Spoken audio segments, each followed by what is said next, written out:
I think I got it fixed, but if not, you guys can let me know in the comments when you watch it replay. It's probably going to do 2 different live streams, which is fine. I'm still figuring this thing out. So as I was saying in the last video, my name is Jenn McNeely. Let me just go ahead and let you guys know that's who I am. And I'm the owner of JWM Designs and Marketing. And so like I was saying in just a moment ago, I do videos and tips and tricks and things that I believe will help you as a business owner, as you're starting your business, as you're growing your business, and all that kind of stuff. And so I want to be a tool, a resource to you, and I'm very excited to be doing this. And so, like I was saying before, one of the things that I'm definitely trying to do is to be more consistent with going live, because I know that's going to be a great opportunity as I grow my community.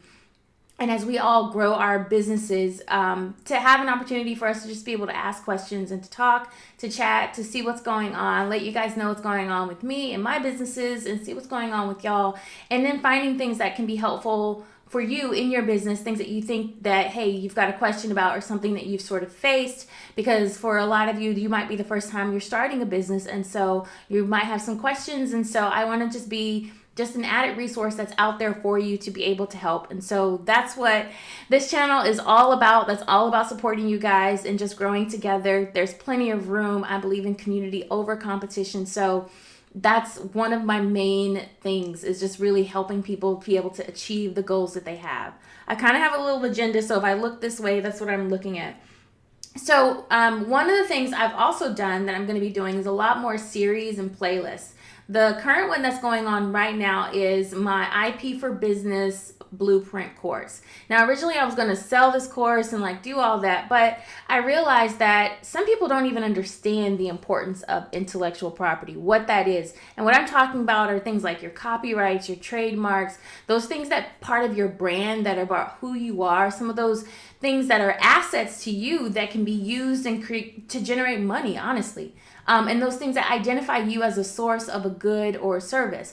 You know, when you think about the Apple symbol for Apple's brand, I mean, you know what that is. And so you have an idea about the quality of whatever it is, that product or service that they provide.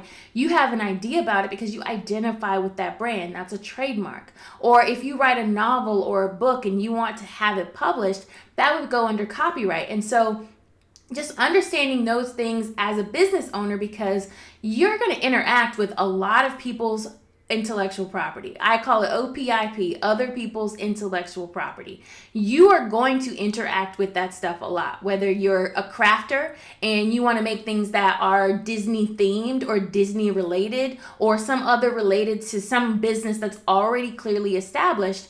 Then there are certain guidelines, rules, things that you need to make sure you're aware of, because you don't want to get a cease and desist letter. You don't want YouTube to take your content down. You don't want to run the risk of getting into trouble unnecessarily because you don't understand how to navigate the world of intellectual property. And you won't believe, there's so many times I've seen people where they're selling things and I'm thinking, I know you don't have a license to sell this, because there is a way for you to sell like a Disney product or service for commerce. You can sell it, but you need to make sure you have the proper licensing. And there are some IP holders who are really strict on this, and they're going to come after you the moment they see you sell things. I've seen it with certain NFL teams. I've seen it with certain, like I know Disney has done it with some things, and some things they're not. It just really depends on who you are. But I know I've seen Starbucks do it a few times. There are different companies that are going to protect their intellectual property rights, because one of the things that happens is that if you do not protect your IP rights, meaning, you know, enforce your trademark rights, enforce your copyrights, all that, if you do not protect your rights, you ultimately lose them. Because what it means is that you're saying, well, I'm not going to protect it. I know I have these protections, but I'm not going to enforce it. And when you don't, then the government's like, well, you don't care if anybody uses it, so anyone can use it. And after a while, it becomes what we call diluted, meaning it's so diluted, it's so common, you can't really enforce it. And a good example of that would be, I don't know if you think about like Xerox. When people think of Xerox or Kleenex, these are actual brands. But one of the issues comes is that you start using it and just, using those words or those phrases so often that it becomes part of the, just normal conversation. You no longer identify a specific brand with it. You just identify that thing. So escalator actually used to be trademark, but now when you see an escalator, you just think escalator. You don't think that there is a company named Escalator. That's the same thing that with any kind of trademark or any kind of copyright or intellectual property. If you do not enforce your rights, you ultimately will lose them. And so that's why certain companies, they are very, very serious about how you use their IP assets. And so I just wanted to give business owners particularly some support as to what this stuff means. One, define it so you know the difference between a trademark, a service mark, a copyright, a trade secret. Those are all different things and they all protect different things. And so one of the things that I want to do is make sure you're aware of it so you know this is different from that. The other thing too that I want to make sure you guys understand is what happens if you do get one of those cease and desist letters and what that actually means and what it doesn't mean. Because a lot of people think, oh, I got a cease and desist letter, so someone's about to sue me. That's not necessarily true. And sometimes people will send those letters even when they don't have a right to. So there are things that I actually have a video. I think it should be on my YouTube channel, but I have a video that kind of explains some of that too, because I think it's really important that you understand what your rights are as a business person, how to protect yourself, and how to protect your assets. So the intellectual property series, you're going to see a different video every week, and it comes with a handy dandy notebook that I created that's completely free for you to download and be able to follow along with it. But I do it in chunks so that you can be able to digest them, understand the topic, and then of course if you've got questions, feel free to put those in the comments or send me a comment, or when I do a live, come on the live and let me know your thoughts if you've got any about those sorts of things. But definitely want to be helpful and a resource there, especially when it comes to navigating intellectual property, what that means, what that looks like, and then we can go from there. Something else that I'm also going to be doing soon too is a series just for the startup. And it's going to be called The Startup. Honestly, that's the series name. I know it's super original. But the reason that I'm doing that series is because I'm in a bunch of different business groups. And in those business groups, there are several people who are starting their businesses. A lot of them are crafters. A lot of them are just, small business owners who are doing a lot of DIY projects, but they want to take it to that next level with their selling and all that. And one of the things I've noticed is again, it's one of those, you don't know what you don't know. The difference between expenses that are monthly and startup costs. Those are not the same thing. You might think, well, my expenses are this. Those are those monthly reoccurring things. And I'll give you an example. My company, JWM Designs, is a digital marketing and website design company. When I first started, there were certain costs that I had to pay at the beginning. I needed a computer, right? I needed a computer to do everything. I needed an external hard drive. I needed certain programs that I had to, download so that I could be able to perform whatever the function was that I needed to perform. These were all the things that I needed to start up. I needed to, have an email address and a business email address. So I had to pay for that. Like there are certain things that in order for me to start the business, in order for me to just get things going, those raw materials that I needed to get and get started to actually do whatever the job was, those are my startup costs. Right now, what I have are expenses. There are certain expenses I have every month for subscription services that I use to help me do whatever it is that I'm doing as far as for my clients. Those are expenses like, my internet bill. That's an expense that I have every single month. That just goes into the monthly expenses.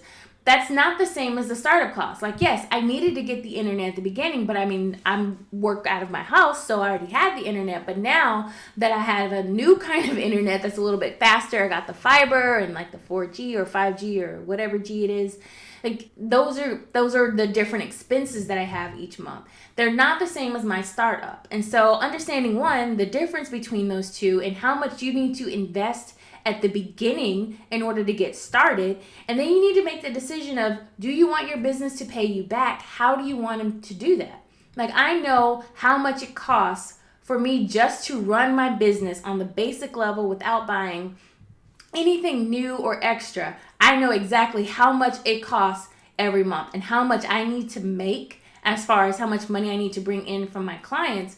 I know that amount. If I have that amount, everything above that, that can either be profit, something I can reinvest in my business, that could be, my payment to myself. You have to decide what percentage you want to take for yourself, what percentage goes to Uncle Sam, because I have a percentage that just I don't touch because that's Uncle Sam's money and my taxes, and I don't want to have to deal with that later. So those are expenses for monthly, but it's not the same thing as a startup cost. The startup cost is, what does it take for me to file my business registration with my state?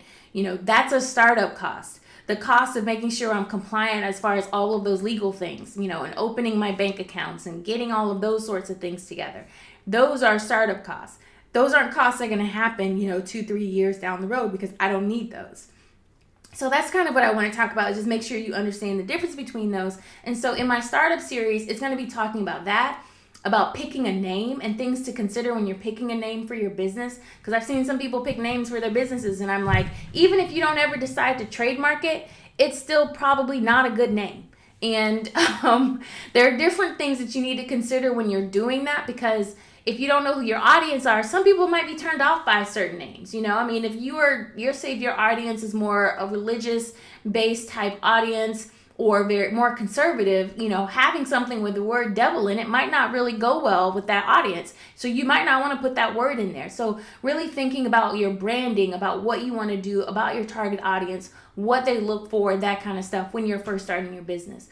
Also, like I said, again, how are you going to do the expenses and the costs, and making decisions as to when you need to invest in your business, or when you've invested enough in your business to be able to know, hey, what is my ultimate goal? Am I trying to raise money to get a pool for the backyard, or retire early, or quit my day job and focus fully on this? Having those goals set out at the beginning before you even get started will be helpful, because you know what you're working towards.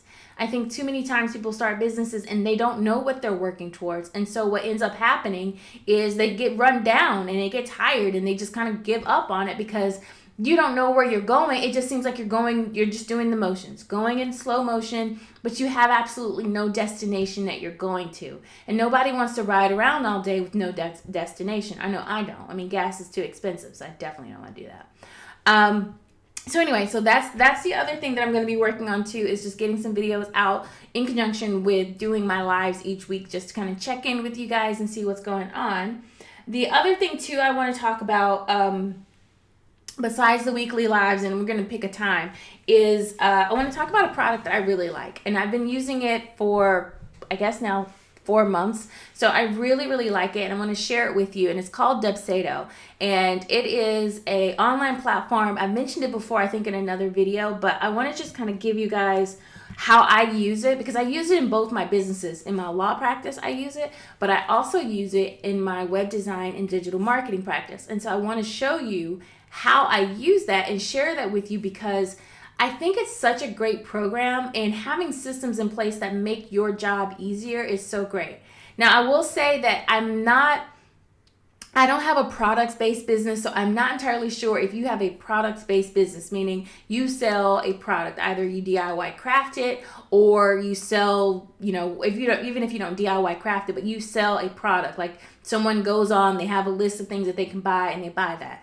I am a service-based business. Both of my businesses are service-based. So even though there's sort of a product at the end, they're still based on me providing a specific service that may include a product, but it's a little bit different. So I'm not sure how it would translate to a products-based business, but if you are a service-based business, then I think that this is a great program. So I'm going to share my screen with you guys real quick, just so you can see what it is, because I have found this program to be very helpful. I really like it, and I want you guys to see it as well. So let's make sure you can see that. All right, so this is the login screen for and I guess you don't really need to see me.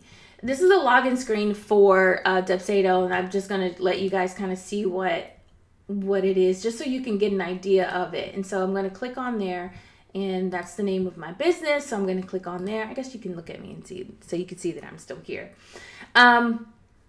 And so here's just an example of just the dashboard. It gives you how many open invoices you have, financial goals, all that kind of stuff. Very good, because it kind of just gives you an idea of where your business is at when you're first starting out. One of the things that I really like about it is that when you have your projects are pretty much just your clients. Whatever it is that you're actually doing for them, you would click on your projects and then it can have them that way. Now, I haven't completely built this one out. I have my other one built out for my firm. So this one I'm just starting you, but I want to show you what it looks like. So this is a lead, and you can give it it's a sample job name, got a sample client, and you can test different things. You can send emails to that client directly. You can do invoices, and you can track them, whether they're recurring, refunds, all that kind of stuff. You can kind of make it your own. You can make proposals in this and send them. You can do appointment scheduling, and you can confirm those things in there. You can create workflows, and workflows are really great because they're automated systems that you can put in place once you get, a rhythm in your business. Now, even though JWM Designs has been around for a while, I've got to move all of my things that I've been doing manually and put them into the system. So I'm going to be doing that over the next few weeks. And it's so cool because right now, when I bring on a client, everything I do is manually, from the onboarding part to, setting up meetings, all of that, everything was done manually. And I totally get, when you're first starting out, that's how you do it. You're just doing it all on your own. You're taking control of it, and that's great. But it's not necessarily the best means of you being able to achieve your goals as a business owner. And so I've learned that that's not really what I want to do. I do not want to do everything manually. And now that I know that there's a way for me to do it differently, I definitely want to. And I'm going to do an actual video once I build some of this out so you guys can see it. But I at least want you to kind of get an idea of what it is. For each of your clients, you can have tasks that you want to have. You can create notes, call logs, activity logs, all that kind of stuff.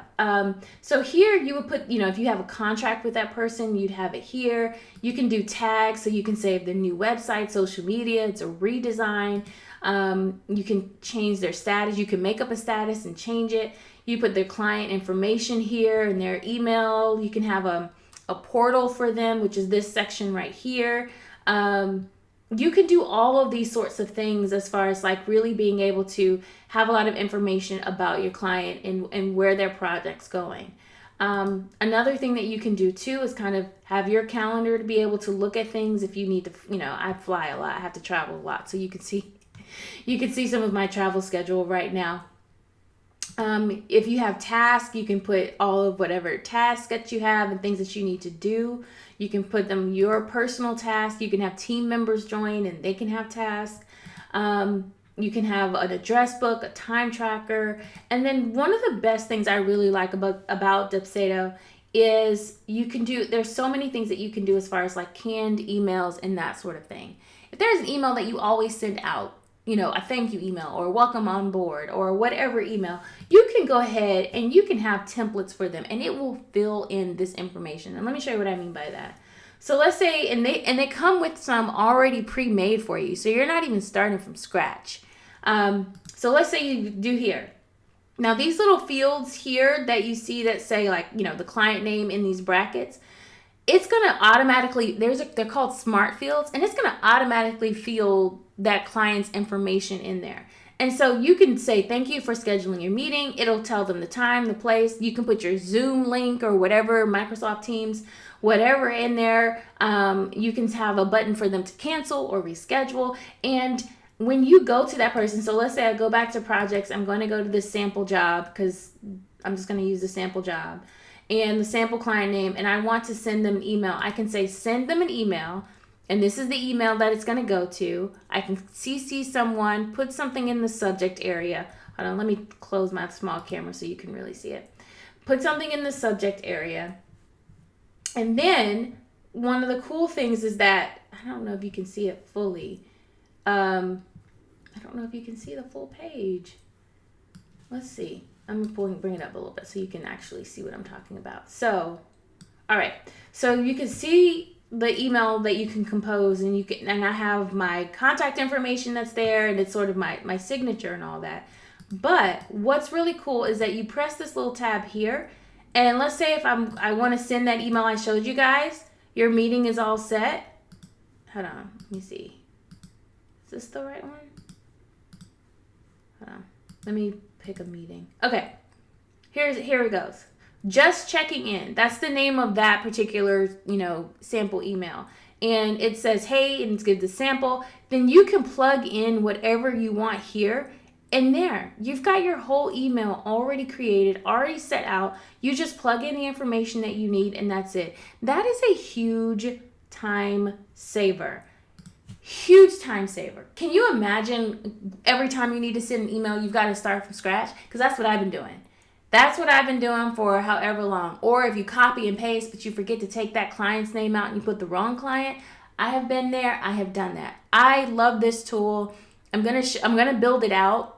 I don't want to show you the one for the law firm because there's too much private information. But I'm gonna build this out for my web design company, and I'm gonna do a full video on it because I really think that you guys would get so much from it and being able to see it and all that good stuff. So I definitely want to share that with you. But yeah, let me turn that on. So yeah, I mean, like I said, you can do so many different things with it, and the same thing that comes with the invoice. Another thing I want to show you really quickly is that forms, and so let's close that. Forms are right here. Let me scroll this down so you can see it better. Forms are really great because you can have your contract, what it looks like, and I'll show you what my sample contract looks like so you can see it. And I designed it myself, and you have contract for website services. It'll put the date, the name of the person's business. It will put their, whatever the agreement. You put in all of this information if you want. Right here, everything that's there, how they would pay, all of that good stuff, and it has the spot where they ultimately end up signing, which is down here at the bottom. And so it's a legally binding agreement, and they would be able to sign it, and there you go. These are all fantastic tools that you can use for your business and all that. And so I'm gonna do a more in-depth video to kind of show you guys what I really, really love about this and why I think it's so great. But I just wanted to kind of give you an idea of it because I think Dubsado is so great. The other good thing about it is they've got excellent customer service. They have a very active Facebook community that they are a part of, which is huge. You need to have an excellent Facebook community, especially now, so when people have questions. There are people who do sell services about setting it up for you if you don't want to do it yourself. But I'm one of those people that I really want to know the programs that I'm going to be using for my business, and then eventually I might bring someone else in and let them train.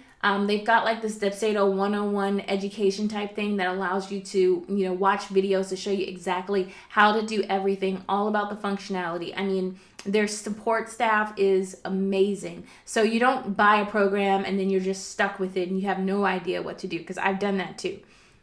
So I would have to say that I definitely love this program, and I wanted to at least put that bug in your ear for people who are service-based businesses, because this thing is a game changer for me. And I think it'll be a game changer for you if you just give yourself some time to really learn the system, to follow their directions as far as how to set things up, and to just really get involved and immersed in it.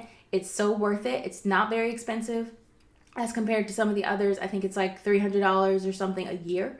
And then they have sales and things like that. So it's definitely something that's really worth it. And I'll have a link to it in the description box for this video, so you'll be able to see that. And one last thing I wanted to mention before I end this live stream is that I'm also going to be doing some more comparison videos. I've noticed that people really liked the video that I did with alternatives to using your home address for your business, because that's huge, right? Nobody wants to use their home address for their business, and a lot of people are starting their businesses out of their homes. And I gave 3 options there. I want to also give some options when it comes to when you're working in your business. I love Canva. I've been using Canva for years, but I also have some others that are other programs that I use. Some more expensive, some less expensive. Some are, just a lifetime deal that they had, and that's it. And I'm not paying anything like a subscription service, because Canva is a subscription service. But then you also have some that are, like Adobe. I have an Adobe Creative Cloud, and I use that. I love it. but it's not necessarily something that everybody needs. If you are not using some of those programs, it's really a waste of money for you to even think about buying them. So understanding what those programs do and how they can help you in your business, particularly when it comes to marketing and strategizing, that's great. Another comparison too is just your social media and posting planners. I use Content Studio, but I also have a Social Bee account and I have a Tailwind account, which they all do very similar things. And I have a Buffer account. I know I have way too many accounts, but I'm slowly starting to, dwindle that stuff down. A lot of the things that I've purchased over time are because I had shiny object syndrome and I thought I needed that new shiny thing, and I realized later, oh, you really didn't need that. And so now I just have it, and I've got a couple lifetime deals with things that I'm never, ever, ever going to use. But you live and you learn, you understand. When it comes to business, sometimes you make those kinds of mistakes early on, but you can, you can reel it back in. And so I'm going to do some videos and some comparisons on things that I've used that have helped me in my business, and I hope that they can help you. So I don't see any questions right now in the chat, and that's cool because that's cool. Again, I'm still getting used to doing this whole live thing, but I just wanted to come on here, share with you guys what's been going on with me, and hopefully we will continue to grow together and grow our businesses and be successes and be super happy and all those wonderful things. So until next time, you guys, I hope you guys keep building, and see y'all later. Bye now.